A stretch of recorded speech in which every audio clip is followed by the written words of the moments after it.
She stood in a freezing train station with a newborn in her arms, and she was losing her will to live.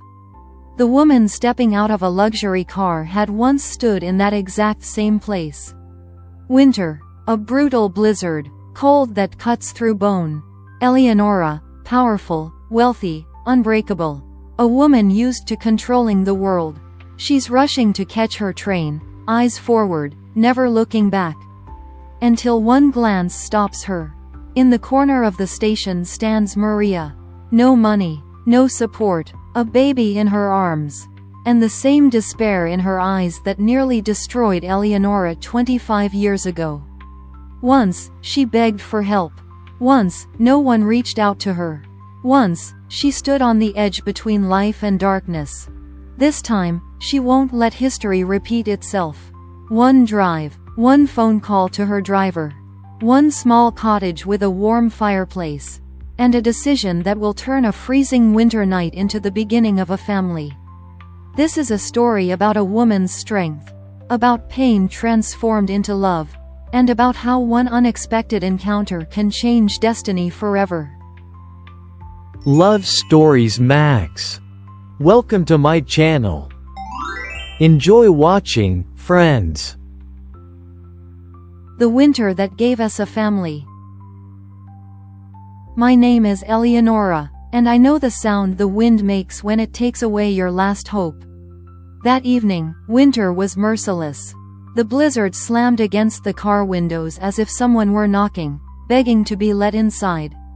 I stepped out of the warm interior, fur coat, heels, the scent of expensive perfume, phone in hand, my schedule packed to the minute. I was rushing to catch my train. My life is speed, decisions, victories. But inside the station, time stopped. In the corner, near a cold concrete column, she was standing. A thin coat, hair wet with snow, and a baby, almost a newborn, wrapped in a light blanket. She was holding that child so tightly, as if she could shield her from the entire world. She was crying quietly. No hysteria, no screaming. That is how people cry when they have no strength left to scream. And in that moment, something tightened in my chest. I saw myself. 25 years ago, I stood at another station just like that. With little Mark in my arms. No money, no support, not a single person who said, "You're going to make it." I begged for help. My family turned away. Friends disappeared. The man who was supposed to stand beside me vanished from our lives as if we had never existed. Back then, I stood there thinking of only two options. Either I would become strong, so strong that no one could ever break me again, or I would end it all right then and there. I remember that kind of despair. It doesn't scream, it looks you straight in the eyes. And that same despair was in Maria's eyes. Yes, I learned her name later. But in that moment, I didn't need to know it. I knew her pain. I walked toward her slowly. She flinched, probably thinking I was about to tell her to leave. Her fingers tightened around the baby. "What's her name?" I asked softly. "Sofika," she whispered. "She's only 3 weeks old." 3 weeks. And already such a cruel winter. She didn't ask me for money. She didn't beg. She just said she had nowhere to go. That she didn't know what to do. That she wasn't afraid for herself. She was afraid for her daughter.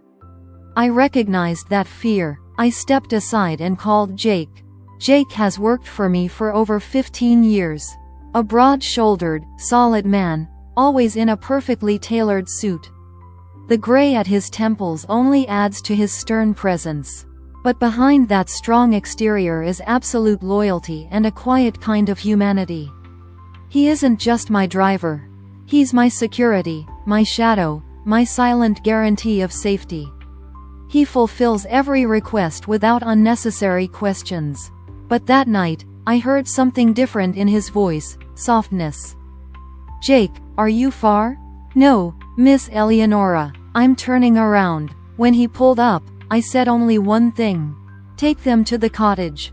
The small one. Get the house ready. And, take care of them." He nodded. No surprise. No questions. "My little cottage?" I hadn't been there in years. A small house among the trees.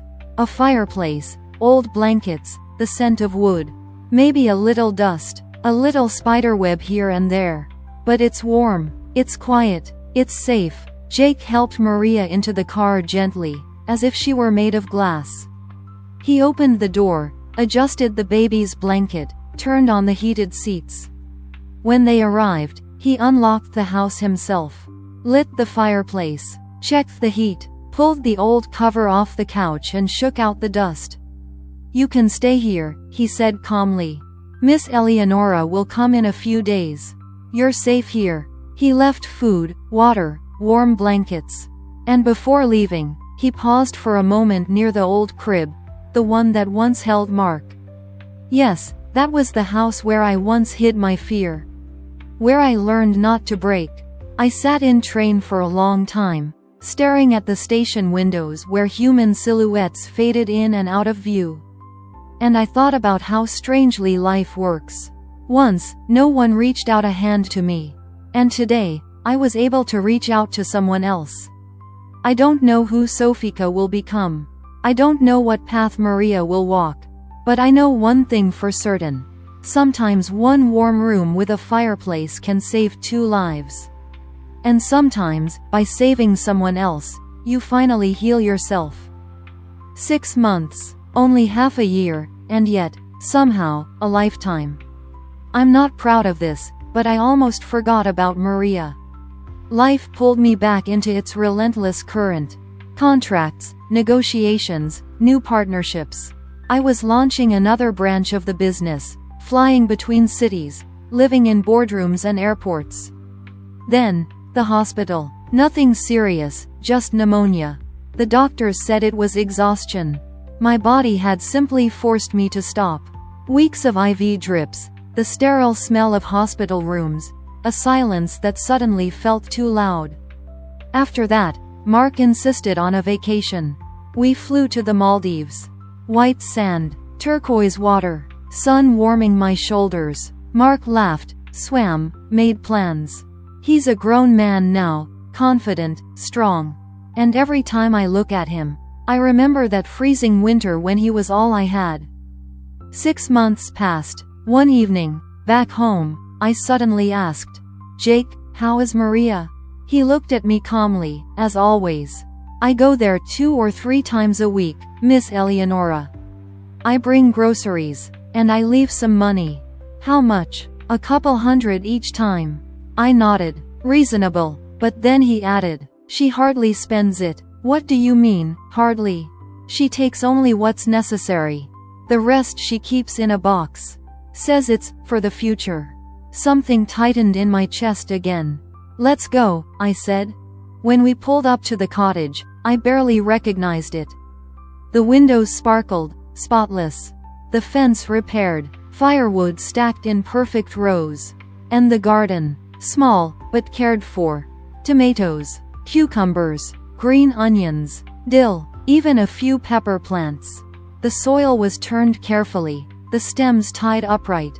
I stepped out of the car slowly. And there she was. Maria stood near the woodshed in a simple sweater, her hair tied in a loose bun. She was chopping wood. Her movements were steady, calm. She no longer looked lost. When she saw me, she froze for a second. Then she smiled. Warm, genuine. "Miss Eleonora?" For a moment, I wanted to hug her. Inside, the house felt different. Clean, cozy, jars of dried herbs on the windowsill. An embroidered cloth on the table. Fire crackling softly in the fireplace. And Sofika, she was sitting on a soft blanket on the floor. Big dark eyes, deep and observant. Light curls escaping from a tiny hair clip. She laughed loudly. The kind of laugh that melts whatever cold once lived in a place. When I bent down, she looked straight into my eyes, long, serious. Then she reached for me with her tiny warm hands. And something inside me broke. Not outwardly, inwardly. Maria quickly chopped tomatoes, cucumbers, green onions. A pinch of salt, a drizzle of oil. "It's from our garden," she said softly. "Homemade." I took a bite. It tasted simple, real, warm, and somehow, I felt like I had never eaten anything better. We talked for a long time. About small things. About the weather. About Sofika's first teeth. About how she's learning to stand, holding onto the edge of the table. And I listened, and remembered. How I used to sew at night to buy Mark winter boots. How I counted coins. How I feared every bill. How I learned not to cry in front of my child.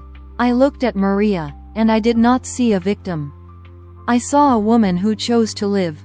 Not to beg, not to wait, but to build. And suddenly I understood. That day at the station, I gave her a roof. But the strength, she found herself. And maybe, that is the most precious thing of all. Sometimes life writes twists no one could ever invent. That day, I didn't come to the cottage alone.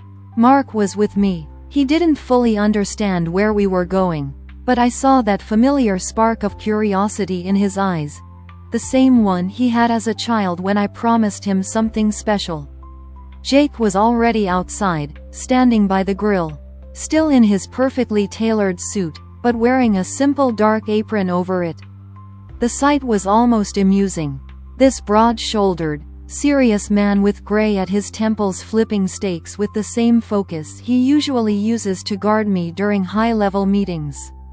Smoke rose gently into the warm summer air. It smelled like charcoal and spices. Maria stepped out of the house holding Sofika, and in that moment, I saw something that made me pause. Mark and Maria. They were almost the same age. Two young souls with complicated pasts. Their eyes met, at first politely. Then a second longer than necessary.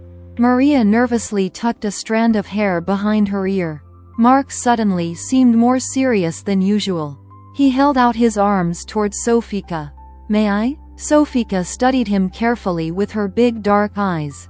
Then suddenly she laughed, bright and trusting, and grabbed his finger. I watched something shift inside my son.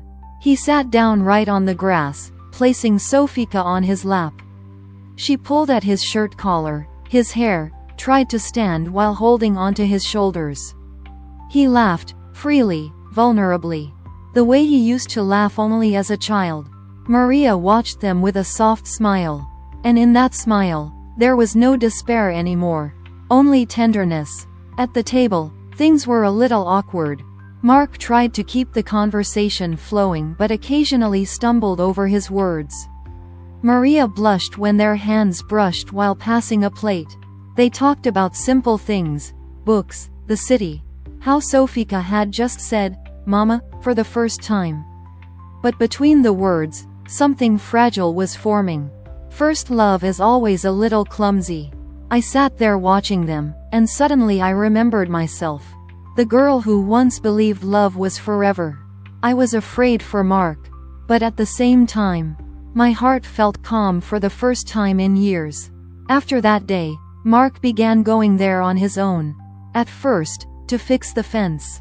Then, just to check if everything's okay. Then, without a reason at all. I didn't ask questions. I could see. He repaired the roof, brought Maria books, carried Sofika around in his arms. In the evenings, they would sit by the fireplace for hours. Talking, laughing, sitting in silence, and that silence was no longer empty. One evening, Mark came home late. And I saw that light in his eyes, the same light that once saved me. "Mom," he said quietly. "I think I'm in love." I just smiled, because love doesn't come by accident.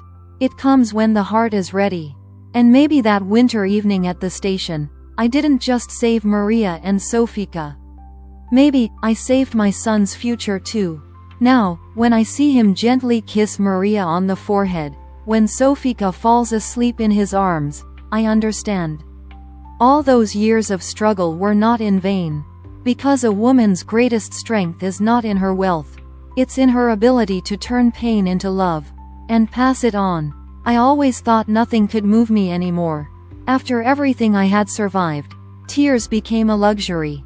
I learned to keep my back straight even when the world trembled beneath my feet. But that day, I cried. Mark and Maria's wedding wasn't extravagant. It wasn't loud. It was what true happiness is meant to be. Warm, alive, real. We held the ceremony by the same cottage.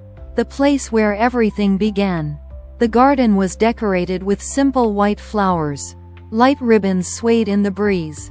Sunlight filtered through the trees, leaving golden patches on the grass. Maria walked toward Mark in a simple dress, no excess, no heavy jewels. The fabric moved gently with her, as if it were breathing. Her hair fell in soft waves over her shoulders. She no longer looked like the lost girl from that freezing station. She was a woman, strong, calm, loved. Mark looked at her as if nothing else existed. And in that moment, I saw the little boy I once carried in my arms, and the man he had become. Jake stood slightly to the side in his flawless suit, as always. But today there was no stern expression. Today, he was family. And on his broad shoulders sat Sofika. She held onto his head with her tiny hands, laughing, waving, as if she were conducting the entire ceremony. Her light curls shimmered in the sun. Every now and then she leaned down to whisper something in Jake's ear, and he nodded with serious focus, as if it were the most important meeting of his life. When Mark said his vows, his voice trembled slightly. "I choose you, every day," he said. "And Sofika too," Maria cried, quietly, happily. I felt my fingers tighten around my handkerchief. And then I noticed Jake. He stood still, but one tear slowly rolled down his cheek. Quickly, almost invisibly, he wiped it away with his sleeve, hoping no one had seen. But I saw. This strong, broad-shouldered man who had always been my protector, deeply moved. Sofika suddenly leaned down and kissed the top of his head. He let out a soft laugh. When they exchanged rings, the wind gently lifted the ribbons above us. Birds were singing. The fireplace inside the house was lit, just for warmth. And I understood something important. That day at the station, I thought I was simply helping. But in truth, fate, God, life, whatever you call it, was preparing something greater for all of us. Maria found a home. Mark found love. Sofika found a father. And I found a family I never even dared to imagine. As they danced their first dance, barefoot on the grass, Mark held Maria gently by the waist. She rested her head on his shoulder. Sofika, still sitting high on Jake's shoulders, clapped her hands with delight.